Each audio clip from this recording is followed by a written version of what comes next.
Hi, friends. It's been a little while since we've done a Facebook Live video, and we want to talk about a topic that's important to us at this point, and we want to also make some exciting announcements. So be sure to stick around at the end to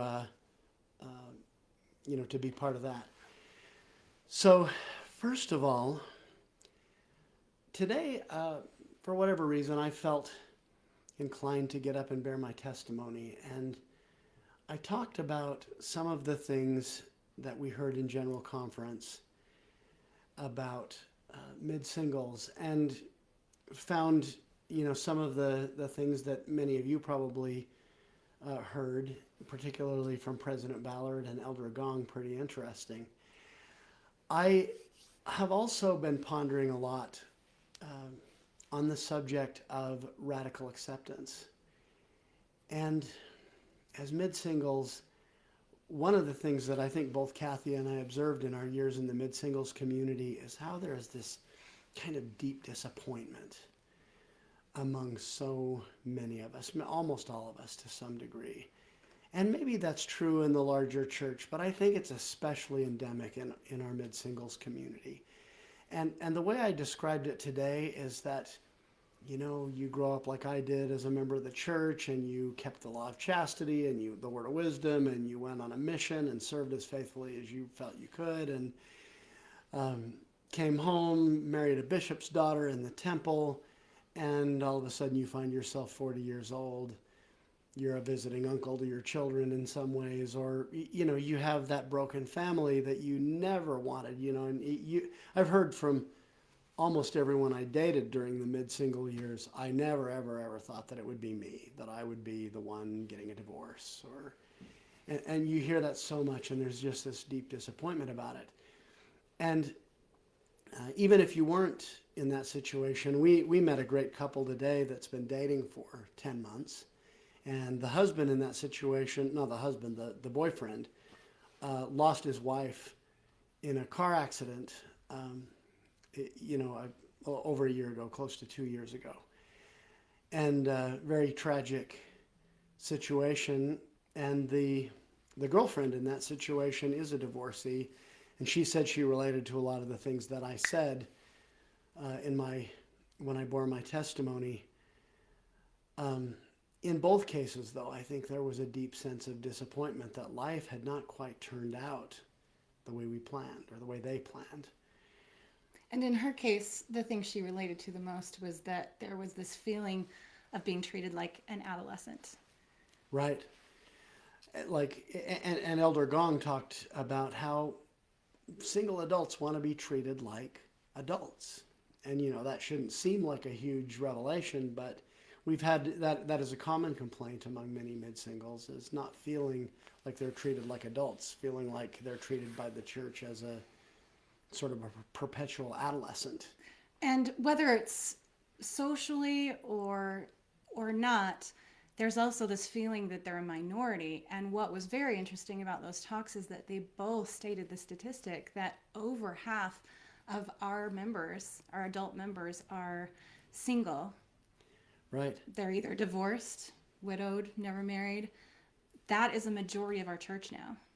And yet, I think they tend to feel like the minority, and they feel not included and not comfortable.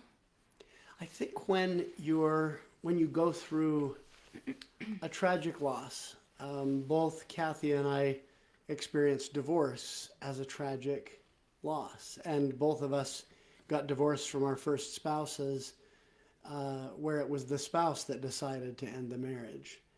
And I think whenever you go through a divorce or the death of a spouse, there is a period of mourning and grieving, and it is traumatic, as you all know.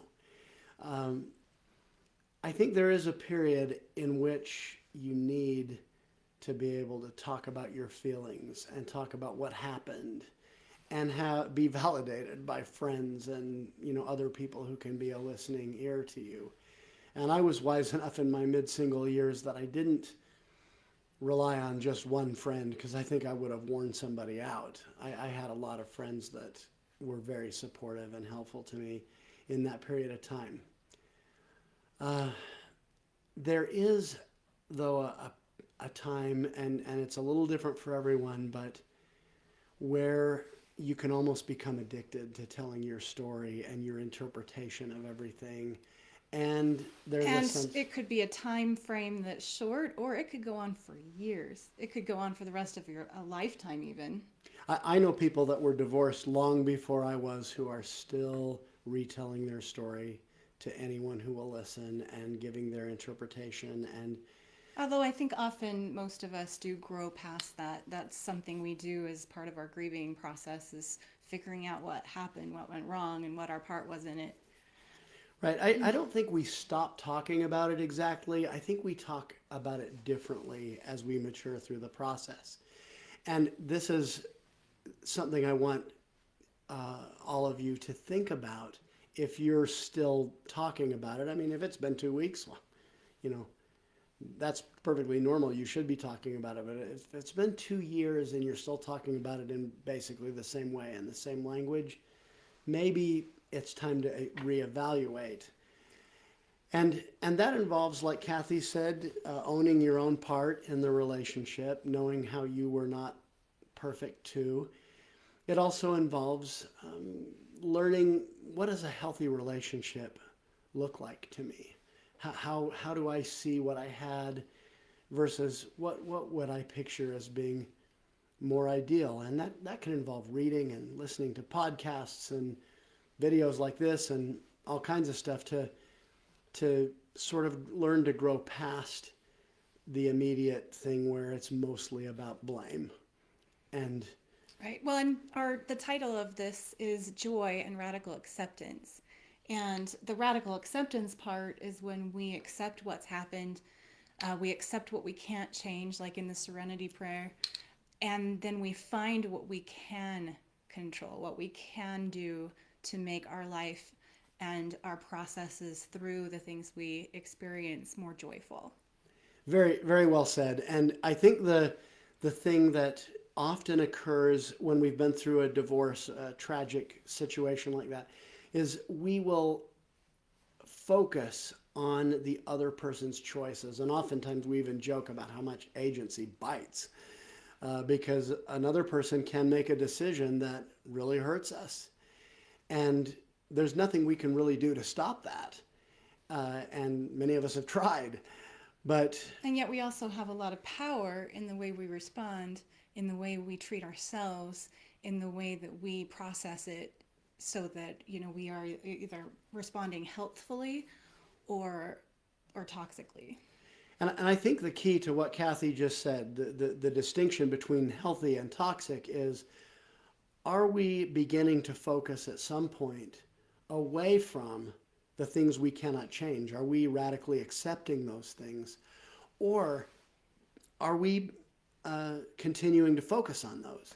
Because otherwise, that just leads to frustration. If all we can, and it really takes a lot of energy and zaps a lot of our strength and power to change what we can. Like Father Lehi said in the Book of Mormon, that we are meant to act rather than to be acted upon. And if we are focused always on what someone did to us, what choices someone else made, then we're being acted upon. We may be even just being acted upon by our own feelings. But the point is to focus on acting. And that can mean changing our thoughts. Changing our thoughts can change our feelings, like President Hinckley taught from the proverb, as someone thinketh in his heart, so is he. And so our thoughts and the way we choose to think about our circumstances will have an outcome in the emotions we feel. And so that and then those is a way thoughts of and acting feelings, also. right? And those thoughts and feelings that we choose, that we actively participate in deciding what we want to think and feel, or at least what thoughts and feelings we want to focus on, then lead to our behaviors and ultimately our results in our life. President Ballard spoke about waiting on the Lord, and he spoke specifically to single adults who may not be married, either are unmarried or divorced or widowed, and maybe waiting on the Lord for the right spouse. Thankfully, I was ultimately led to this beautiful woman sitting next to me.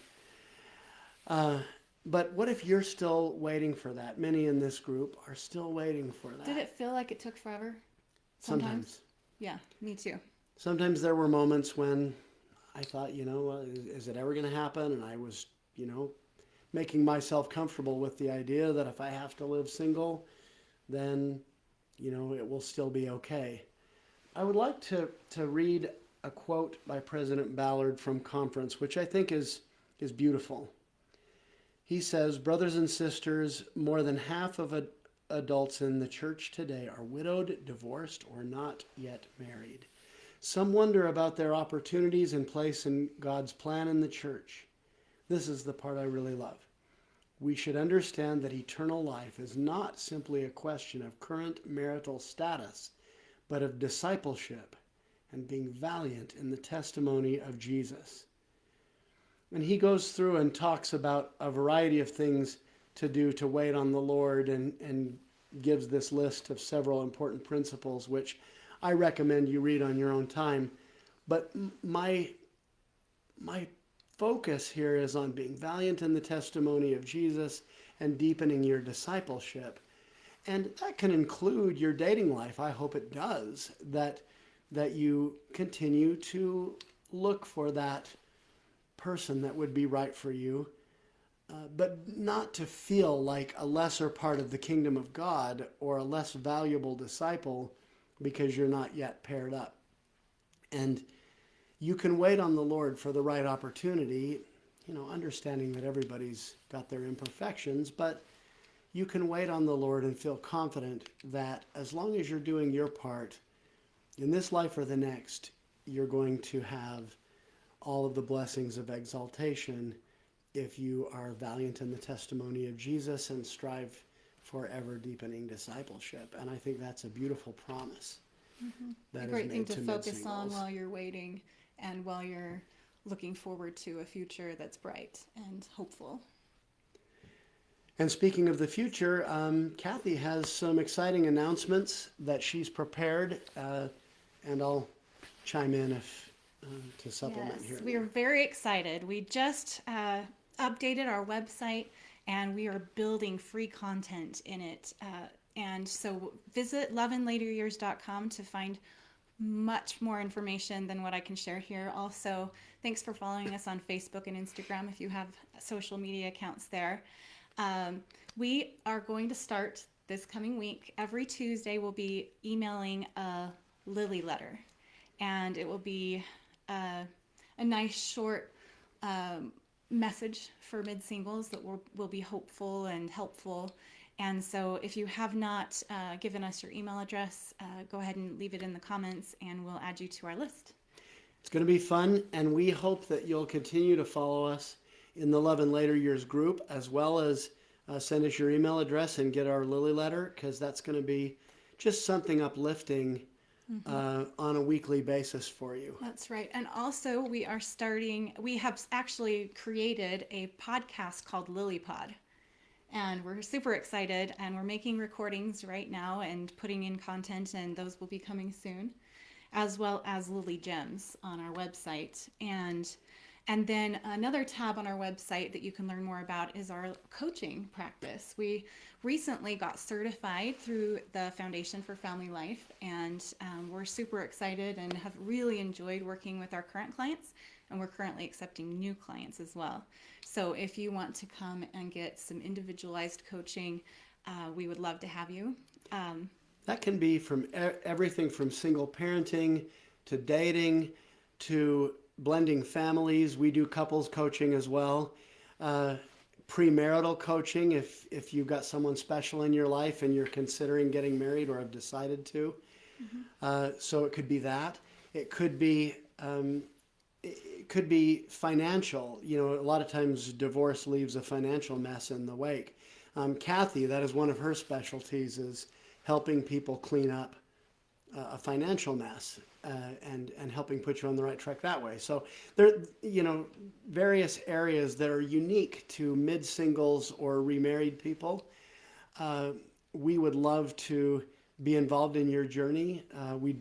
Right now we're offering a first session for free, just so you get a flavor for what we do and what we can offer you. Yeah, so far we've provided almost everything for free, and we've been working on this for over a year. So keep taking advantage of the free content while it's available. Also, and this is going to be our first, actual, sell item, is that our book is now being published, and it will be. The coaching's a sell item too, but that's true. Yeah, but beyond that initial session. Right. But and the only reason we charge for our book is because it's going to be printed and it'll come to your home. And we're super excited. It's called Intentional Courtship: A Mid-Singles Guide to Peace, Progress, and Pairing Up in the Church of Jesus Christ of Latter-day Saints. We've got lots of really great reviews and endorsements from really great people who've read it and endorsed it for us. We've got a great forward. Best-selling author Dr. Laura Brotherson wrote our forward. That's right. That Cathy was about to mention, I think. Yeah, and then we decided to go through Lilly Publishing, and Lilly Publishing is actually open to accepting other manuscripts. If you have books, articles, pamphlets, anything you would like to publish, we are looking at manuscripts from here on. So feel free to consult with us on any if you think it would be a good fit for love in later years. Anything from personal development, dating, single parenting, single life. We have a whole list on our tips. We have a list on our website. So. And the website is really the capital city of our whole operation. That is where you'll be able to find links to the podcast, other essays and things that are going to be published, free content, and so on. So be patient with it. As we talked about, it's still very much a work in progress, and we're going to be constantly. But it is looking great, and it's starting to take shape, and we're really excited. And we're going to be constantly adding content to it, and hopefully some of you will submit things for it too. If you want to have a guest article, feel free to shoot us an email or a message on Facebook, and we'll be happy to consider whatever you have to add. Yeah, and we love that our group is growing here on Facebook. It's really great that so many people have joined in, and that they're commenting, and that they're helping each other and building each other up. We just found, even in meeting this new couple that we met today in our ward, they're not yet married, but they've been dating, and just being able to have that camaraderie with other people who have been through some of the same areas of their journey that we have, and have felt many of the same things and had many of the same thoughts. It's almost an instant bond. Mm-hmm. And I think our group, in a way, is like that too. We get to... Well, and Jeff, you mentioned during your testimony, which was beautiful, by the way, that you, even though being a mid-single had its challenges, it was also a time of your greatest growth. And I know that was true for me as well. So it's an exciting time. It can be a hard time, but we're here to support you. Visit us at loveinlateryears.com. Email us at loveinlateryears@gmail.com. Let me add one more thing. If you're a single mom and you got divorced or lost a husband to death, and you haven't been in the workforce, or at least not full-time because you relied on your husband for that, this can be a very fearful moment. If you are a man who was in a marriage with someone you deeply loved, and you don't have your kids around every day anymore, I don't mean to just pick on stereotypes, but hey, I know how painful of a situation that is. And a big message of our group is that you're not alone. That there are people, men and women, who feel your pain, who understand the things that you've gone through, and who are there to help you take all of that raw material of your experience and turn it into something beautiful and create the beautiful life that you want. And that's why we started this project. It's a passion project for us. We want it to get as big as it can get. Invite so your that- friends. Right. We'd love to have you. And feel free to chip in your wisdom on our page and elsewhere. It's so helpful. It's so helpful when we share with each other what we've learned. And we aren't the font of all wisdom. We've learned some important things, but we know that many of you have also. Yes. So And we'd love to hear from you. We're wanting to hear from you. So with right. all these developments, keep that in mind, that you are the most important part of this. Happy Sabbath day. And may you find a lot of joy in your journey. We love you and hope you enjoyed this, and we'll see you again soon.